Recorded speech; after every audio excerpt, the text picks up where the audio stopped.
Ayan na, mag-start ako yung ride. Ayan na! Ayan na! Ay! Oh my gosh, yung cellphone ko nilipad. Okay lang, I can buy a new one. Marami naman akong pera. Oh my gosh, yung wallet ko nilipad. Andun yung pambayad ko ng ride. Pati pambili ko ng cellphone.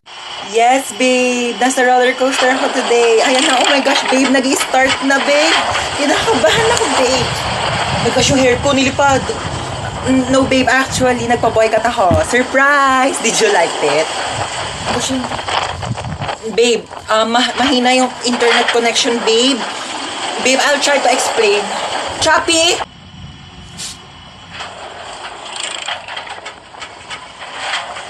Ha? Bakit ako matatakot dito? Wala naman itong pinagkaiba sa ex ko. Pareho lang din naman akong pinaikot-ikot. Ano oras na ba? 2:00 pa lang naman pala eh. Tulog mo na ako. Nantok na talaga ako.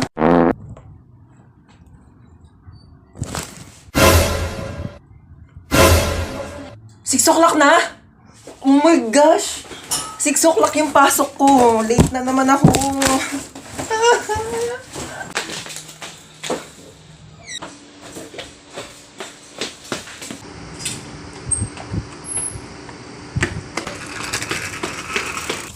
Kuya, bayad po. Doon lang po sa may school. Saan ang punta mo? May pasok pa ba ng 6:00 ng gabi? Po, 6:00 na ng gabi? Akala ko 6:00 na ng umaga. It really hurts ang magmahal ng galit. Yung pwedeng kainin. Uy, chocolate.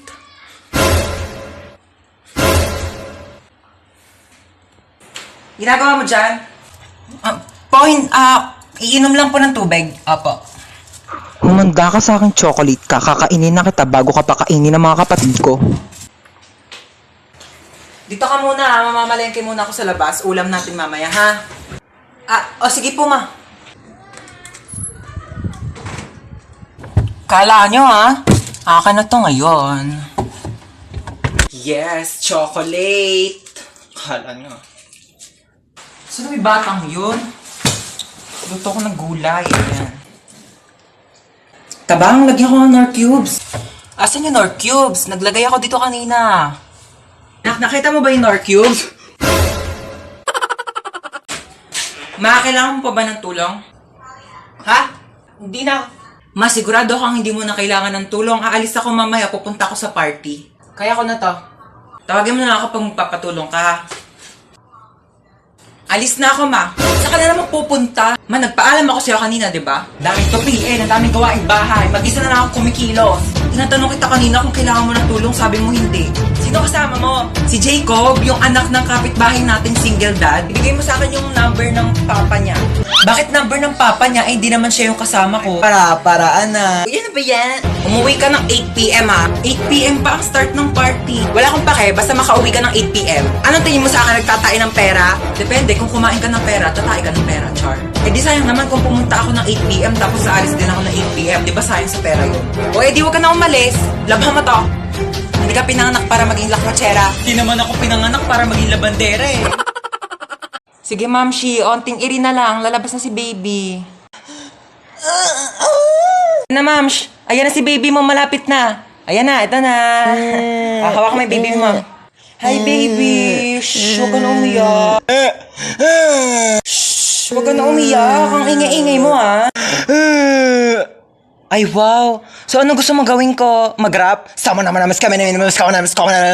Kayo kaya maging baby. 9 months din ako nandyan sa tiyan mo, ha? Di sana lumunok ka ng cellphone para nakapag-tiktok ako sa loob. Ten. Ay, ipis! Ay, walang jowa. Grabe ka. Ikaw nga, kung makalipad ka, feeling mo butterfly ka, ipis ka lang naman. At least nakakalipad. Gusto mo dalhin pa kita sa ere kung saan ka iniwan ng ex mo, eh. Ikaw nga wala kang bahay eh, sa Imburnal ka lang nakatira. Yeah. Okay lang, at least maraming bahay. Gusto mo dyan na rin ako tumira sa bunganga mo, total amoy Imburnal din naman yan. Ikaw nga lakas-lakas mo manghabol porket may pakpak ka. Kala mo naman ang laki-laki mo. Okay, ako na malakas manghabol. Ikaw, ang lakas ng putok mo. Ano ka, shotgun? Bang, bang, bang. Ikaw nga, hindi ka naliligo eh kasi takot ka sa tubig. Oo, hindi ako naliligo kasi takot ako sa tubig. Takot ako sa'yo kasi tubig ka, wala kang lasa, kaya hindi ka crush ng crush mo. Grabe ka na! Akala mo ah. Akala mo din. Ma! Hey! Kung bata ka, takin ako sa'yo eh. Ano na naman ba yun? Meron ako nakita. Tignan mo, alas 3 na ng madaling araw. Bakit gising ka pa? Uma, meron doon ano. Sinasabi ko sa'yo, bata ka ha. Puyat ka ng puyat. Bala ka nga.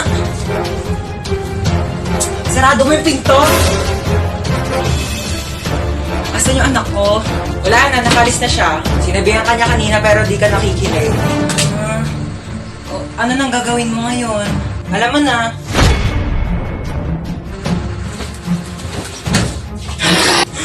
Dito, lalaki talaga ako. Ano, sapa ka na lang. Nak! Bakit?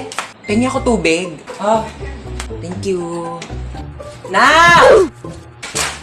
Ano? Pengi pa nga tubig. Oo. Sabi ko, thank you. Nak! Ano na naman? Pengi ako mainit na tubig, Nak. Timplahan mo.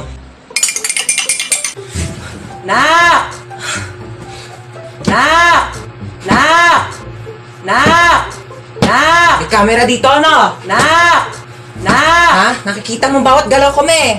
Nak! Nak! Nak! Nak!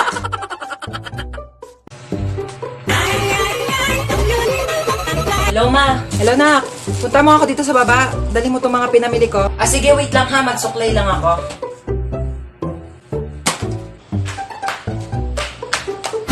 Batang to talaga. Ano? Maghihintay pa ako ng isang buong araw sa labas para magpuntahan mo ako? Sabi ko, magsusuklay lang ako. Alam mo, kasi nagdadahilan ka paghugas lang ng plato. Sige, ako nang gagawa niya. Hubarin ko lang tong headband ko. Pati paghugas ng plato, hindi nyo kayang gawin. Paano pa kaya pag namatay ako? Sabi ko, hubarin ko lang headband ko eh. Alam mo, para may magawa ka, punasan mo yung bintana sa labas. O sige, ako magpupunas ng bintana.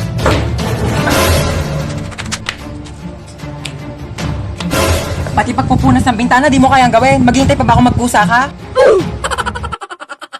Uy, happy birthday ulit ha. Grabe na busog ako sa handa nyo. Busog na busog ako sa Shanghai na tinipid sa giniling. Mars, nagdala pala ako ng plastic. Pakibalot na lang ng minuto tsaka ng lechon. Thank you. Bayad po. Doon lang po sa may kalye di malinis-linisan. Oh my gosh, ang daming miss call ni Mama. Oh my gosh. Tulong. Diyos ko, lakas ng apoy. Nasaan na ba yung anak ko? Bakit hindi sumasagot? Diyos ko, lakas ng apoy. Paano ko ba ito papatingin? Ah! Ma, sumagot ka na. Hello, Ma. Ma, ano nangyayari dyan? Lumaban ka! Lumaban ka! Lumaban ka! Mama, ano nangyayari? Lumaban ka! Ay, andyan ka pa pala. Oo, nanonood ako ng TV. Ayan, naglalaban-laban sila. Lumaban ka! Ba't ang dami mong miss call, Ma?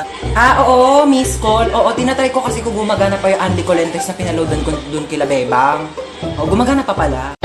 Naglalag ka ba habang naglalaro ng ML kaya hinampas mo to tsaka binato? Pero naalala mong doon ka nag-online class? Manood ka lang dahil ito ang life hacks para sa'yo. Kumuha ka ng alcohol at bulak, lagyan mo ng alcohol ang bulak at tsaka mo ipahid sa nabasag mong cellphone. Kumuha ka ng plastic at saka mo i-shoot dito ang nabasag mong cellphone. Tupiin mo lang ang plastic kagaya ng ganito. At saka kumuha ka ng bigas, kagaya nito, at isawsaw mo dito, ilubog mo ang nabasag mong cellphone at maghintay ka for 15 minutes. After 15 minutes, maaari mo nang tanggalin ang binabad mong cellphone sa bigas. At charan! Ano pa bang inaasahan mo? Sinira mo na yung cellphone mo. Kaya mas lalo mo pa itong sirain, batuhin mo at daganan mo. At ayan, humanda ka ng masermonan ng nanay mo dahil wala ka ng cellphone. ML now, drop out sa online class later with matching sampal ni mother. Hold up to, bigay mo sa akin cellphone mo. Amin na sabi. Te, seryoso ka? Di keypad? Wala nang nagamit yan, te. 2020 na. Ano ba yan? Vivo Y11 touchscreen. Sa'yo na lang. iPhone 11 Pro Max gusto mo? Eh gusto mo pala ko na lang sa itong keypad mo.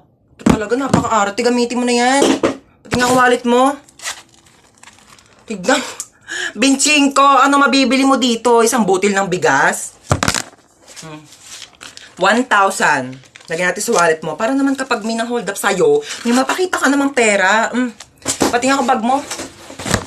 Tignan mo, walang laman. Buti na lang may laptop ako dito. Sa'yo na lang. Para naman may magamit ka pang online class. At saka, kita mo yung bahay na yon? At yung susi ng bahay nila, doon ka na tumira. Huwag ka magpasalamat sa akin, nakaw ko lang din lahat yan. Hi guys! So ayun, lalayas na po ako dito sa bahay namin. Nagka-problema po kasi kanina. Meron kasing spaghetti sa lamesa namin.